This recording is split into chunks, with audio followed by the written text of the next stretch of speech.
Abdul Somad tausiah di sini, yang dulu memakunya, yang dulu menegakkan tiangnya, yang dulu matang atapnya, mengalirlah pahalanya.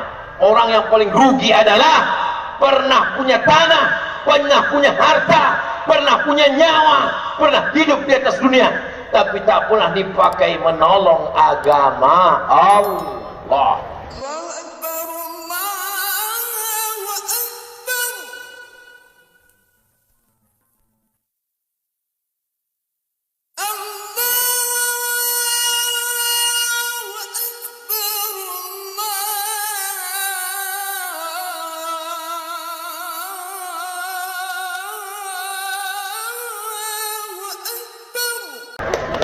Saya pergi ke Jawa Barat, di Suryalaya ada makam di atas bukit Abah Anam, ulama, wali Allah, mustajab doanya, sampai meninggal kuburnya tetap ramai. Abah Anam mengambil tarekat Qadiriyah Naqsabandiyah dari ayah beliau Syekh Abdullah Mubarak. Syekh Abdullah Mubarak mengambil tarekat Qadiriyah Naqsabandiyah dari guru beliau Syekh Talha. Syekh Talha mengambil tarekat Naqsabandiyah, Qadiriyah Naqsabandiyah dari Syekh Ahmad Khatib Sambas. Abah Anam, Syekh Abdullah Mubarak, Syekh Talha, Syekh Ahmad Khatib Sambas. Dua tarekat. Ada tarekat Abdul Qadir Al-Jilani, Qadiriyah. Bahauddin Naqsabandi, Naqsabandiyah. Imam Abdul Somad, Somadiyah. Tak ada. Abdul Qadir Al-Jilani, Qadiriyah. Bahauddin Naqsabandi, Naqsabandiyah. Apa bedanya? Zikir Syekh Bahauddin Naqsabandi sir dalam hadis, tak kedengaran. Sedangkan zikir Qadiriyah Syekh Abdul Qadir Jailani kuat. La ilaha illallah, la ilaha illallah, la ilaha illallah. Maka digabungkanlah dua tarekat ini, dimergerkan antara tarekat Qadiriyah dengan Naqsabandiyah, yang sebetulnya kalau beliau orangnya mau, maka bisa dibuatnya nama tarekatnya Sambasiyah. Tapi karena beliau orangnya tawadhu, rendah hati, dia tak mau menampilkan namanya, maka orang tidak ada kenal tarekat Sambasiyah. Yang dikenal orang adalah tarekat Qadiriyah wan Naqsabandiyah. Hari ini alhamdulillah, sampai saya ke Bangkalan, sampai saya ke Suryalaya, sampai saya ke makam Syekh Hasim Asy'ari, ulama-ulama ini saya datangi. Tapi kampung halaman Syekh Ahmad Khatib Sambas belum. Dalam hati kecil saya, ini satu saat pasti akan datang, ditakdirkan Allah. Kata orang, takkan mungkin kau sampai ke sana Abdul Somad. Pesawat tak bisa menerbangkan. Kalaupun kau sampai, tak akan dapat izin. Kalaupun kau sampai, orang tak akan berani datang. Kalaupun orang datang, kau tak bisa lihat mereka. Kenapa? Covid. Tapi apa yang terjadi? Innama amruhu iza arada syai'an ayyakula lahu kun fayakun. Naik pesawat, pesawatnya on time. Mohon maaf, pesawat Anda lambat 2 jam. Biasanya begitu kalau pengumuman pesawat. Tapi Abdul Somad mau ke Sambas, mestinya pesawatnya berangkat jam 9. Dapat SMS, pesawat Anda dipercepat jam 8 karena kurang penumpang.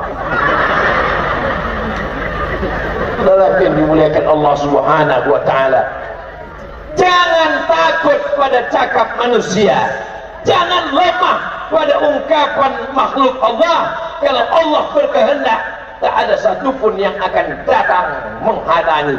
Kalau Allah sudah berkehendak, maka semua akan terjadi. Innama amruhu idza arada syai'an ayyaqula lahu kun. Sampai Abdul Somad ke Sambas. Mudah-mudahan sampai hari kiamat segala urusan kita dimudahkan Allah Ta'ala. Berkat kemuliaan wali Allah Syekh Ahmad Khatib Sambas, kemuliaan sultan-sultan zuriat keturunan Rasulullah, kemuliaan para imam-imam alim ulama bumi Sambas, mudahkanlah segala urusan kami ya Allah, sahil lana umurana, umur dunia wal akhirah, dan jadikan bumi Sambas ini tetap menjadi bumi para alim ulama. Lahir dari negeri ini arsitek-arsitek yang hebat menggambar, hebat membangun, hebat membuat istana, hebat menegakkan bangunan yang kokoh. Tapi bukan hanya sekedar arsitek, lahir dari negeri ini alim ulama yang mengokohkan tahfiz Quran, yang mengokohkan tahfiz hadis, yang mengokohkan ulama tasawuf, ahlus sunnah wal. Ada orang kaya, duitnya banyak, mobilnya mewah, rumahnya besar. Setelah dia mati tak meninggalkan apa-apa. Rumahnya habis dijual, surat tanahnya apalagi digadaikan, BPKB-nya ganti nama. Tapi kalau ulama meninggal dunia, sampai hari kiamat akan dikenang orang. Bapak ibu anaknya mau jadi orang kaya atau jadi ulama? Bingung. Kalau Ustaz Somad, saya mau anak saya ulama sekaligus kaya raya. Amin. Oleh sebab itu maka masukkan anak ke sekolah agama. Yang anaknya sudah di pesantren, alhamdulillah. Yang rencana mau masuk pesantren, mudahkan urusannya ya Allah. Yang sudah aku kasih tahu nggak mau juga ke pesantren, innalillah. Dialah yang akan membisikkan ke telingamu nanti saat kau akan sakratul maut meregang nyawa, saat godaan silih berganti, setan datang berbisik karena ingin mengajak kau mati kafir. Dialah yang akan membisikkan la ilaha. Nanti di tengah malam dialah yang akan membacakan doa Rabbighfirli wali walidayya warhamhuma kama rabbayani shaghira. 1803 bukan nomor handphone. Tahun kelahiran Syekh Ahmad Khatib Sambas 1803, meninggalnya 1875. Abdul Somad lahir 1977. 102 tahun setelah beliau meninggal baru lahir Abdul Somad. Kalau begitu sekarang, kalau Syekh Ahmad Khatib Sambas meninggal di Makkah tahun 1875, Abdul Somad lahir 1977, berapakah jarak antara mereka berdua? Ujian SNMPTN. Artinya apa? Ratusan tahun yang lalu beliau meninggal. Hari ini dimanapun orang berzikir tarekat Qadiriyah wa Naqsabandiyah, pahalanya mengalir ke makam Syekh Ahmad Khatib Sambas. Mau tak jadi alim ulama anak-anak kita? Orang yang memuliakan ulama, orang yang berkhidmah kepada ulama, orang yang memuliakan, mengagungkan ulama. Kalaupun dia tidak jadi ulama, insya Allah anak cucu keturunannya ada yang jadi ulama insya Allah. Abdul Somad bukan ulama, Abdul Somad imam.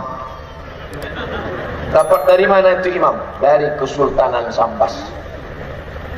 Lebih baik jadi imam di surau yang kecil. Kenapa demikian? Karena makmum surau musola itu akan mendoakan kita. Abdul Somad insya Allah akan menjadi imam di surau yang kecil. Mau jadi imam Pak Ustaz? Insya Allah makmum akan mendoakan kita. Kalau belum mampu jadi imam sholat maghrib, sholat isya yang bersuara, sholat zuhur aja dulu. Sholat zuhur jurusnya, takbirnya aja yang pede, Allahu Akbar. Tapi jangan lupa sami Allahu liman hamidah. Ada juga yang saking grogi waktu bangkit, Allahu Akbar. Datang makmum dari belakang, salah. Baru dibetulkannya makmum. Subhanallah. Kata makmum, itu ucapan aku. Berkelahi pula mereka. Gara-gara tidak nggak ngaji.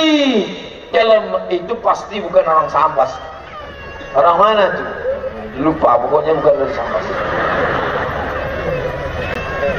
Bapak Ibu yang dimuliakan Allah Subhanahu wa taala, yang tanahnya luas, wakafkan ke masjid.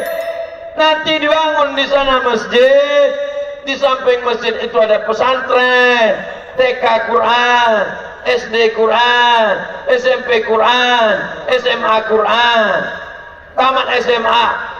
Terserah, dapat beasiswa dari IPB, pergi ke Bogor. Dapat beasiswa dari ITB, pergi ke Bandung. Dapat beasiswa dari ITS, pergi ke Surabaya. Kemanapun kau akan pergi, tapi setelah kau sarjana, kau akan pulang ke Sambas, membangun Sambas menjadi negeri baldatun thayyibatun wa rabbun ghafur. Bangun Sambas. Siap membangun Sambas? Insya. Yang bilang siap nggak salah. Yang bilang insya Allah bagus. Insya Allah siap, mantap. Saudara yang dimuliakan Allah Subhanahu wa taala, ini penting bagi anak-anak muda sekalian. Sekolah, sekolah, sekolah. Tapi sekolah bukan cuma mencari titel. Apa titelmu sekarang? Panjang Pak Ustaz. Soalnya panjangnya tak ingat lagi. Berapa duit sudah dihabiskan? Berjuta-juta, beratus juta. Mubazir. Innal mubazirina kanu ikhwanas syayatin. Orang mubazir saudara setan. Tapi yang bermakna adalah dengan ilmumu kau pulang. Kau jurusan apa? Pertanian. Kembangkan pertanian di Sambas. Kau tanam apa sekarang? Tanam sawit Pak. Berapa hektar? Ya 3 batang lah. Ya ilaha illallah. Tanah seluas ini di Sambas, kau tanamlah pula 3 batang. Kau dari mana? Fakultas Peternakan Pak. Ah, bagus. Itu sungai panjang, luas, dalam. Buat situ ternak ikan. Lepaslah Pak. Dikasihlah jaring karamba. Buat tubuh kayu, dikasih jaring, dibuat dia drum dikeliling, karamba ikan. Buat ternak ikan. Lalu lalang makanan dimakan sama ikan. Ikannya jadi besar. Udah kau buat? Sudah Pak Ustaz? Besar. Oh panjang Pak Ustaz, 100 kali 100. Banyak ikannya, 2 ekor. Mubazir lah. Sebesar itu cuma 2 ekor. Anak paus Pak Ustaz. Mau saya ekspor ke Jepang. Orang Jepang suka makan ikan mentah. Dimasukkan ke dalam nasi, digulung-gulung, dicampur pakai apa namanya? Namanya sushi. Saya udah pernah dikasih makan. Silakan Pak Ustadz. Ya kan saya. Kasihnya kayu 2 biji, macam enggrang. Kasih. Dia coba, saya coba pula. Kasih. Dimasukkannya ke kecap, saya masukkan ke kecap. Habis itu dimasukkannya ke mulut, saya masukkan pula. Habis itu dia senyum, saya tidak. Rupanya ikan mantah. Saudara yang dimuliakan Allah Subhanahu wa taala. Oleh sebab itu, maka ini bumi Sambas ini harus kita jaga, harus kita lestarikan. Kalau tidak akan diambil orang yang akan menggarapnya. Mau Sambas ini diambil orang? Tidak, harus kita yang memakmurkannya.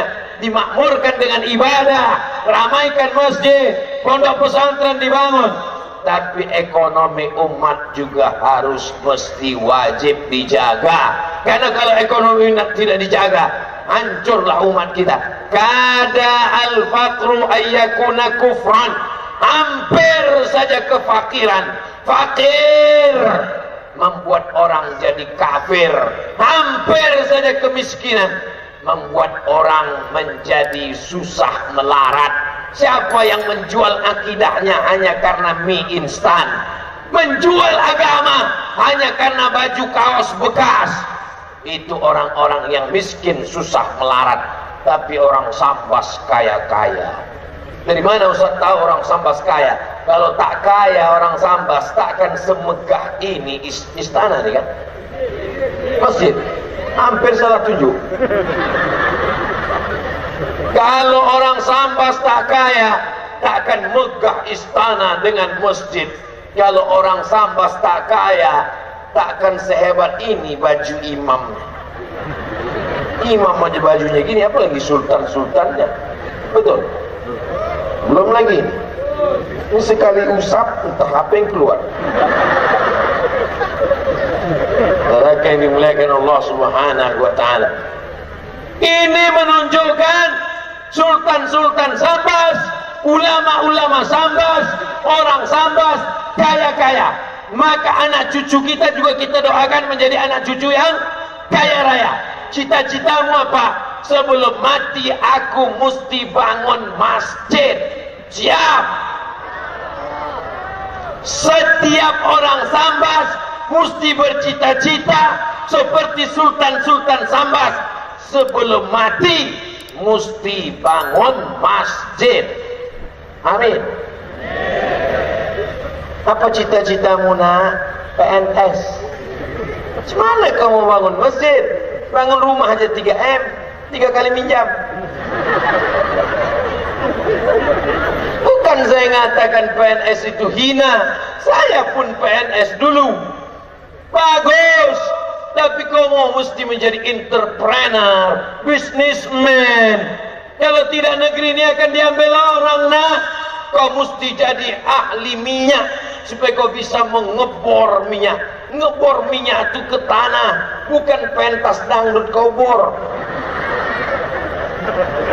Kau mesti bisa menggali tanah, mengambil uranium, mengambil batu bara, mengambil minyak, mengambil macam-macam di dalam, supaya anak-anak bangsa ini bisa sekolah gratis. Amin.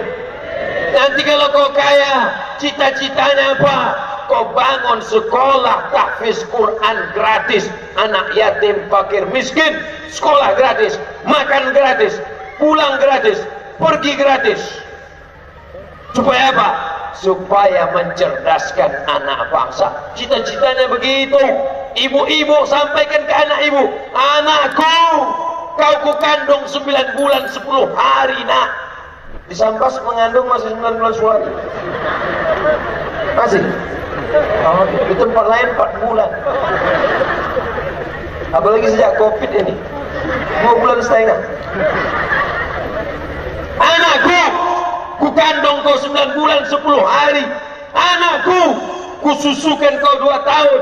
Anakku, ku besarkan kau dengan tetesan darah dan air mata. Maka aku ingin kau menjadi anak yang soleh. Jangan kau mati sebelum membangun masjid. Masjid apa namanya, Mak? Kau bangun Masjid Hajah Siti Maryam. Kenapa itu? Karena itu namaku. Begitu baktimu kepada orang tua, maka insya Allah solat orang di sana mengalir pahalanya. Baca Quran orang di sana mengalir pahalanya. Siapa yang membangun apa namanya? Pintu gerbang tinggi, megah, cantik ini. Abdul Somad tausiah di sini. Yang dulu memakunya, yang dulu menegakkan tiangnya, yang dulu matang atapnya, mengalirlah pahalanya. Orang yang paling rugi adalah pernah punya tanah, pernah punya harta, pernah punya nyawa, pernah hidup di atas dunia, tapi tak pernah dipakai menolong agama Allah. Nikah, punya anak, makan, minum, punya anak, makan, minum, mati. Apa beda kau sama kucing? Kucing garong. Masya Allah, tabarakallah.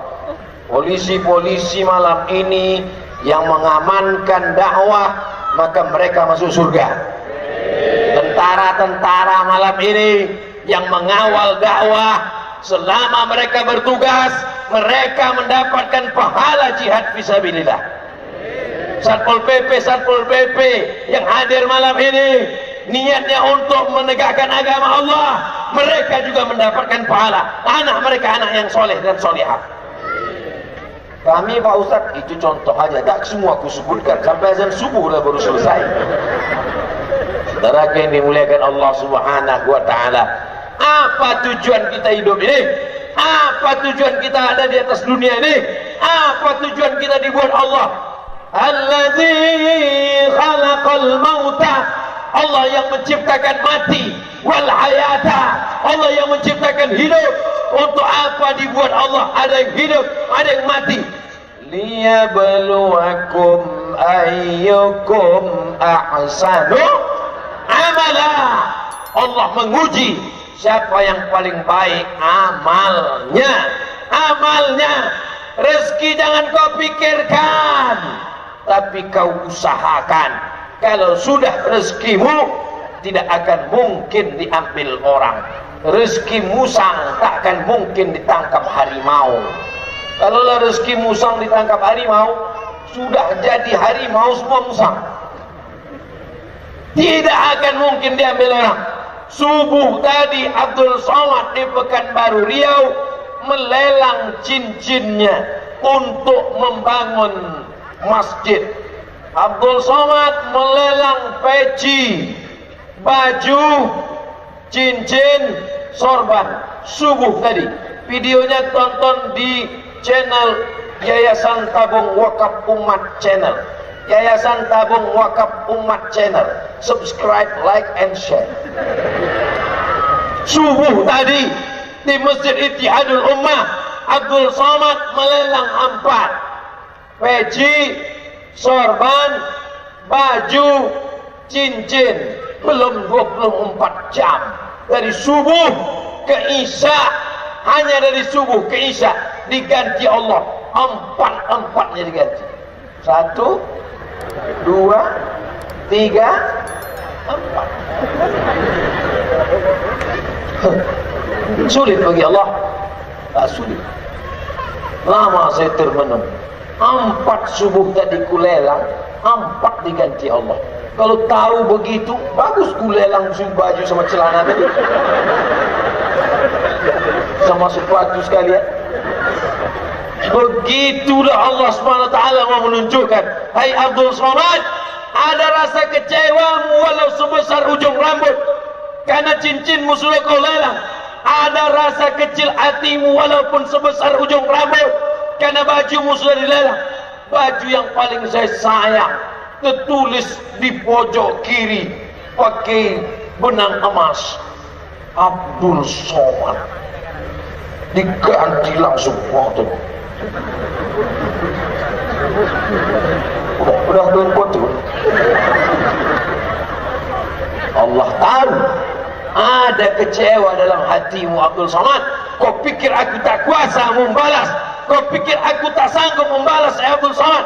4 yang kau kasih, 4 juga yang kubalas. Aku hanya sekedar ingin mengingatkan, kalau aku berkehendak, apapun bisa terjadi.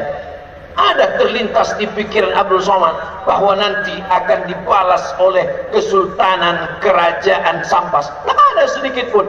Tapi rupanya Allah Ta'ala mau menunjukkan tak sampai 24 jam. Kita tengok 24 jam, tak apa pula lagi yang terjadi. Entah langsung mati. Mati jangan takut. Yang kita takutkan itu bukan matinya saudaraku. Yang kita takutkan itu adalah apa yang kita bawa sesudah mati. Kalau di dunia saja begini balasannya, langsung cash. Apalagi di akhirat nanti. A'dadtu li ibadiyas shalihin. Ini dikasih Allah Ta'ala sebagai contoh, supaya disampaikan kepada umat, supaya makin yakin. Karena sekarang banyak orang yang tak yakin. Memangnya nanti kalau aku sedekah dapat apa? Memangnya nanti kalau dapat apa? Kalau ada orang yang tak juga yakin begini, tak usah diceramahi, tak usah diajak, bawa aja ke tepi sungai. Diapakan Pak Ustaz? Gula kan? Jangan, tak boleh keras. Kita mengajak orang dengan cara yang santun. Ud'u ila sabili rabbik, ajak orang ke jalan Allah. Yang pertama, jangan lupakan sejarah. Ini bumi dipimpin oleh zuriat keturunan Rasulullah SAW. Yang kedua, jangan sampai lupa, ini adalah orang-orang yang hadir kemari meramaikan tabligh akbar. Ramaikan juga sholat berjamaah, bimbing anak keluarga, bawa memakmurkan rumah Allah. Yang ketiga, anak-anak muda mesti menjadi generasi pelanjut umat. Yang keempat, sampai berapa nih Pak Ustaz? Sampai jamaah menguap. Saya ceramah itu sambil saya tengok satu-satu. Kalau saya ceramah baru 30 menit menguap, demikianlah tausiah ini saya sampaikan. Karena bismika Allahumma ahya wa amun. Tapi kalau jamaahnya tahan, biasanya sampai 60 menit. Tadi saya mulai jam setengah 10, sekarang sudah jam setengah 11. Cepat betul waktu berlalu di Sambas. Belum kata jamaah. Yang keempat, belum lagi, baru keempat. Yang keempat, kita mesti siapkan bekal untuk mati. Bekal hidup. Banyak orang sekarang siap membekalkan hidup. Banyak orang sekarang mempersiapkan bekal hidup. Saya Pak Ustadz, insya Allah pensiun umur 56, 58. Sekarang umur saya 50. 5 tahun lagi sudah saya siapkan Pak Ustadz. Saya tahu bahwa pendapatan saya nggak banyak lagi. Nanti cuma dapat pensiun aja. Uang tunjang, uang sipa, uang sikun, uang sundul, uang tanduk tak ada lagi. Tapi udah kusiapkan Pak Ustadz, kos-kosan 100 pintu. Mana dia Pak? Tuh pintunya. Banyak orang sekarang mempersiapkan hidup, tapi tak banyak yang mempersiapkan mati. Oleh sebab itu siapkanlah mati. Apa yang perlu kau siapkan? Mati. Orang mati itu kalau ditanya, hai orang mati, hai jenazah, kalau kau hidup lagi, kau mau apa? Orang mati itu berkata, laula aqartani ila ajalin qarib. Kau kasihlah aku waktu agak sependek, sekejap, semenit, sedetik saja ya Allah. Kalau ku kasih kau hidup semenit, kalau kau beri hidup sejetik, kau mau apa kata Allah? Fa'asaddaqa, aku mau bersedekah. Ternyata orang-orang mati itu kalau dikasih dia hidup, mereka mau bersedekah. Mudah-mudahan jamaah yang hadir malam ini rezekinya melimpah ruah. Yang punya toko, ruko, jualan, berdatangan orang sampai tak muat-muat pintunya. Yang punya dagangan, barang jualan, laku, tapi jangan lupa sholat, jangan sampai ditinggalkan. Yang anak-anak muda ini jangan sampai kena narkoba, anak-anaknya jangan sampai sakau. Anakmu gimana kabarnya? Alhamdulillah Pak Ustadz, anak pertama pejabat, anak kedua orang kaya, anak ketiga berprestasi. Gimana keadaan mereka sekarang? Yang pertama sakau, yang kedua bencong, yang ketiga mabuk. Apalah gunanya itu? Kita mau anak-anak kita semua adalah anak-anak yang soleh, bukan somat. Semua insya Allah, semua ini anak-anaknya soleh semua. Yang mabuk-mabuk tobat. Astaghfirullah Rabbal baraya, astaghfirullah minal khataya, astaghfirullah Rabbal baraya, astaghfirullah minal khataya, Rabbi zidni ilman nafi'a wa waffiqni amalan salihah. Rabbi filli dhunubi waftah li abwaaba rahmatik. Masuk ke dalam masjid, buka pintu, masukkan kaki kanan, bukakan pintu rahmatmu ya Allah, minta kepada Allah taubat nasuha, mandi taubat. Di mana mandi taubatnya Pak Ustaz? Di kamar mandi. Air tak hidup Pak Ustaz, di sungai. Sungai apa namanya?